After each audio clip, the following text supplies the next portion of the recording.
Good morning guys, welcome to today's worked exam answer video. Today I've got two questions for year 12 AQA students and then the bottom one, got a bit of year 13 content in it from the thermodynamics topic. So part of that year 12 students will be able to do. Year 13 obviously you need to be able to do all of these questions. We've got inorganic, we've got physical, and then we've got a bit more physical because why not? Now, the top question is about group 7 and the reactions of halide ions, and the wording of some of these is a little bit odd, so this is quite a hard question. So they're actually thinking about two different types of reaction here. The top two are thinking about the reactions of the halide ions with concentrated sulfuric acid, and it's thinking about potential redox reactions then that can occur there. The bottom two, we're thinking about displacement. So we're thinking about, can the halogens, chlorine and iodine, displace the halide ions that are already in the compound and get them to swap places. So two different reactions in themselves going on. So there is obviously going to be a little bit of knowledge required for this question. All inorganic chemistry, it involves an element of rote learning factual information. So for example, when we're thinking about the redox reactions of the halide ions, the chloride ions are terrible reducing agents. They can't reduce the sulfur in sulfuric acid to anything at all.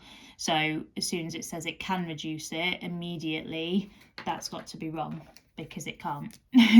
They are the weakest reducing agent out of all of the halide ions. So that one is definitely wrong. When we then get to the bromide ions, they can reduce the sulfur in the sulfuric acid, but only to one sulfur containing product, and that is not sulfur, it's sulfur dioxide. So that one is also not a correct statement.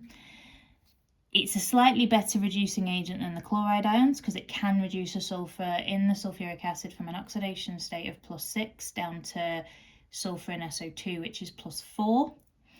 But it can't reduce the sulfur any further, whereas the iodide ions are the best reducing agents because they can reduce the sulfur from a +6 oxidation state in the sulfuric acid to +4 in SO2, 0 for sulfur because it's an element, and then -2 in H2S, which is sulfur's lowest oxidation state. So iodine is by far and away the best reducing agent, but we do need to know what sulfur containing products we can get, or whether we get any redox going on there at all. So neither of those two are correct. For the bottom two, the reason why I think they're worded really weirdly is because usually we think about adding a halide ion to a compound containing, we add a halogen to a compound containing halide ions. But here we're thinking about what the ions already in the compound are doing, potentially, to the halogen. So the only way that I've been able to get my head around this question every time I've seen it is to kind of write it out a bit like an equation. So we've got Br minus ions, and we're trying to add iodine. And they're saying that the iodine would then become the iodide ions, and the bromine would have to be displaced by that to give us Br2. And if I do the same thing for D, iodide ions reacting with chlorine, and they're saying that we're going to form chloride ions, and thus we'd have to form iodine. And from there, it becomes a much easier, in my opinion, question to answer, because the first reaction in the pink, iodine's not going to be able to displace bromine because iodine is less reactive than bromine. So even though I've written that like an equation, that reaction is not going to happen. So yeah, there's no reduction, there's no anything going on there. You add iodine to a solution that contains bromide ions, no displacement. So that is definitely not going to work, and that means that D hopefully has to work. So with D, chlorine trying to displace iodine, absolutely. Iodine's the least reactive of the main three that we deal with, chlorine, bromine, iodine. Chlorine is the most reactive of those three. So that makes perfect sense in terms of that one, yeah, working as a reaction. That equation I've written is legitimate. So some rote learning in there, but also some, I guess, application of being able to kind of write equations based on a weirdly worded statement to help you to deduce whether that is a displacement reaction that can occur or not. Okay. Second question is about equilibrium. We've got methanol being made from carbon monoxide and hydrogen using a catalyst. We've got a value for delta H of -91. If you've seen me do an equilibrium question before, you will have seen me write that if I have a negative value for delta H, that means the forward reaction is exothermic, and 2, count up the moles of reactants if they're gases, which they are. So 3 moles of reactants and 1 mole of product. Now, we've been asked which change in condition will decrease the equilibrium yield of the methanol. And the only way we can decrease the equilibrium yield of methanol, because methanol is a product, is to increase the backwards reaction. Use up more of the methanol in remaking the carbon monoxide and hydrogen. So how are we going to favour the backwards reaction? These are the options that we've got. We've got one relating to concentration, one relating to pressure, one relating to surface area, one relating to temperature. Well, first of all, let's rule out the third one, because anything to do with a catalyst is not going to change the equilibrium yield, because catalysts increase the rate of both forward and backward reaction equally. Changing its surface area, whilst may have an impact on the rate, is not going to have an impact on the equilibrium yield. So that one is a no. Sometimes I guess with multiple choice, it's easy to start by ruling out the ones that are definitely wrong, because it's going to reduce the number of options that you've got to play with. But if you don't like answering them out of order like I've done there by scanning through them and going then obviously please don't. For the top one, increasing the amount of carbon monoxide in the equilibrium mixture. So if I increase this, Le Chatelier said the system will always do the opposite to oppose the change. So if I add more carbon monoxide in, the position of equilibrium is going to shift in the direction that uses up the carbon monoxide. So that would favour the forward reaction. That's not going to decrease the equilibrium yield of methanol. If we're favouring the forward reaction, we're going to get more methanol. So, nope. If we increase the pressure, increasing the pressure always favours the side with fewer moles of gas, because again, if we're increasing the pressure, the way in which the system will oppose that is by favouring making the product where there are fewer moles of them, because if there's fewer moles, there's fewer particles, and if there's fewer particles, then there's less collisions with the external container, which is what creates the pressure. So that will work to bring the pressure back down again. So if we're favouring the side with fewer moles and the product side has fewer moles, again, we're going to be favouring the forward reaction. In that case, nope. So by process of elimination, hopefully it's going to be D, and it's going to be increasing the temperature. So increasing the temperature will always favour the endothermic reaction, because again, if I'm making it hot, the reaction is going to absorb that heat to bring the temperature back down to what it was before. So which is the endothermic reaction? If the forward reaction is exothermic, the backwards reaction will be endothermic.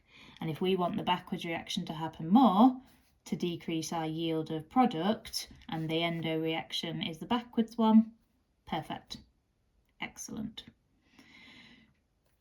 hopefully that's all making sense. I guess we need to kind of rote learn increasing the pressure favours the side with fewer moles, increasing the temperature favours the endothermic reaction, increasing any of the concentrations will favour the reaction that uses it up. That's the bit to rote learn. You should then be able to apply it to any example like this, so long as you are identifying key bits of information from what you've been given. Okay. Now this final one is where Year 12 students, the first two options won't mean anything to you at this point in time. They're from a Year 13 topic called thermodynamics. Obviously Year 13 students, we do need to be aware of all of these. So we're looking for a correct statement about the group 1 elements. And questions like this are really hard because they're asking you about 4 completely different things. Yes, the top 2 are from thermodynamics, but after that, it's kind of just, we've got melting points, we've got second ionization energies. It's a bit all over the place, to say the least. So the reason why I don't like these is because, yes, there's lots of different topics, but you've also got to read through everything. And that, a bit like the first question, and even the second one to an extent, reading through all of them, you've got the potential for your mind to be swayed, I suppose. You don't have to read them from top to bottom. Maybe you want to read them from bottom to top. I'm going to go from the bottom to the top because the bottom ones are the Year 12 ones and the Year 13 ones are at the top. So, starting from the bottom, the second ionization energy of rubidium is lower than the second ionization energy of lithium. So, what also would be useful, obviously you'll have your periodic table in the exam, is to have that in front of you in terms of the group 1 elements: lithium, sodium, potassium, rubidium, cesium, francium. So the second ionization energy of rubidium is lower than the second ionization energy of lithium. So if the second ionization energy is lower, that means that it's easier to remove the electron because less energy is needed to remove the electron. Does that make sense? Rubidium's further down the group, so it's a much bigger, well, it's going to be a bigger ion because we're doing second ionization energy, so we're comparing Li plus with Rb plus. But Rb plus is going to be much bigger than Li plus because we've got extra main energy levels, including sublevels, because rubidium's further down group 1, bigger atomic radius as an atom, bigger ionic radius as an Rb plus ion. So yeah, that does make sense. That the second ionization energy of rubidium be easier to remove the second electron of rubidium than it would lithium. So that's going to be our correct statement. But let's go through and make sure that we know why all the others are false. The one above, the melting point of potassium is higher than the melting point of sodium. So anytime we see melting point, I want us to be thinking structure and bonding. So they're both metals, so it's going to be metallic bonding. And the charges are the same because they're both in group 1, so it's not the fact that one of them is more charged than the other one, it's to do with the size, has to be to do with the size of those ions and how well, therefore, the protons of these ions can attract the sea of delocalized electrons. The smaller the ion, the stronger the attraction. So I would say, therefore, that the metallic bonds in the sodium would be stronger, so the melting point of potassium would be lower than the melting point of sodium. So that is wrong. Okay. B, for the Year 13 students amongst you, is thinking about one of the processes on your Born-Haber cycle. Enthalpy of atomization for potassium is greater than the enthalpy of atomization for sodium. So atomization is the process of turning 1 mole of particles, 1 mole of, sorry, I didn't mean particles, atoms into the gas phase. So because these are metals, you'd start off with potassium as a solid, and it would be the process of transforming that to potassium atoms as a gas, or sodium atoms as a solid to sodium atoms as a gas, so that you can then ionize them. in the next step of the Born-Haber cycle. If we want to turn potassium as a solid into a gas, we're going to have to separate the like potassium atoms from one another, so that, and it's a bit weird to think about this with regards to metals, because we tend to think about, like with water, as a solid, particles are fixed. Then you overcome some of the intermolecular forces to become a liquid, and the particles can slide past each other, and then as a gas, obviously all the water molecules are separate. It's a bit weird to think about it with metals, because we're not necessarily thinking about overcoming the intermolecular forces between the particles, but to change anything's state from solid to gas, we're going to have to put heat energy in order to do that. And to separate the particles in potassium as a solid would be easier than doing it for the atomization of sodium as a gas, again because you've got smaller sodium atoms, and attractions, forces of attraction, are always stronger when your atoms or ions are smaller. So again, that should read the enthalpy of atomization of potassium is less than, smaller than, the enthalpy of atomization for sodium. In terms then of the top one, this is thinking about enthalpy of solution. So enthalpy of hydration. So when we hydrate the gaseous ions, they become aqueous ions. So we're thinking about CS plus going from a gaseous ion. We're going to surround it with water molecules, and we're going to get a cesium aqueous ion.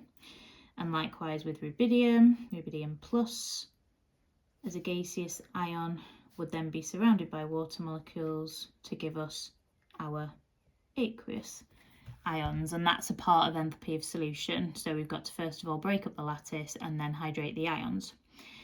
Now, whenever we form new attractions, energy is released, and again what we need to consider here is how strong are those forces of attraction going to be between the cations and the oxygen atoms in the water, and it'd be the oxygen atoms in the water molecules, because the oxygen is delta negative, because it's more electronegative than hydrogen. And again, smaller the size, stronger the forces of attraction, either in terms of us having to break them, or when those new attractions are formed, stronger attractions will be formed. So we've got rubidium and cesium. Rubidium is the smaller ion, so that's going to form stronger attractions with the water molecules, therefore releasing more energy, therefore being more exothermic. So the cesium ion would have a less negative enthalpy of hydration than the rubidium one. So we were right. Second ionization energy of rubidium is lower than the second ionization energy of lithium. With those questions, if you did choose to start with option D and you worked your way up, or you were going to work your way up, and you read the first one and you think it's correct, it's obviously up to you whether you choose to read the other ones. Depends probably on how much time you have and how confident you are that D is the correct answer. Completely up to you in terms of only you will know, you know, whether you want to read the others, how confident you are, how much time you've got left, etc. Notice also how the answers to these three questions were D. And that was a complete coincidence. But you will get kind of in the paper 3, in the summer of your year 13 exams, your actual A levels, on paper 3 there will be 30 multiple choice questions in a row. The likelihood of getting 3 Ds successively, yeah, quite likely, or 3 of any letter. I guess it comes back to the idea of don't be thrown off by that. Try not to overthink it in terms of, oh, I've got D, D, D, C, D, D, C. They will do things like that. So just block all of that out of your mind. But I guess if you look through the mark schemes, you do tend to find that there are fewer A's, or it maybe feels like there's fewer A and B's. So again, tactically, might be that you do want to read from the bottom to the top sometimes, although it'll be sod's law that the question you choose to read from the bottom to the top, the answer will be A, of course. But these are the sorts of things just to have in your locker in terms of thinking about. And it might be that you want to practice, you know, with the paper 3 questions when you're doing the past papers, or you could just do the multiple choice questions separately on the paper 3. You know, there's all sorts of things to think about. Start from the front, work to the back, start from the back, work to the front, read all the questions top to bottom, read half of them top to bottom, the other bottom to top, etc. You know, just things to mull over and practice, so that you're not sitting in the exam for the first time thinking, oh my god, I've got no strategies up my sleeve here. Okay, I hope that kind of makes sense. Just like I say, something to mull over. I hope the questions make sense. If there's anything that I've said that you're like, oh, that didn't make sense, or I don't agree with that, as always, please let me know. And yeah, I hope all the revision is going well, and if there's anything I can do to help, you know where I am. Take care, everyone. Bye.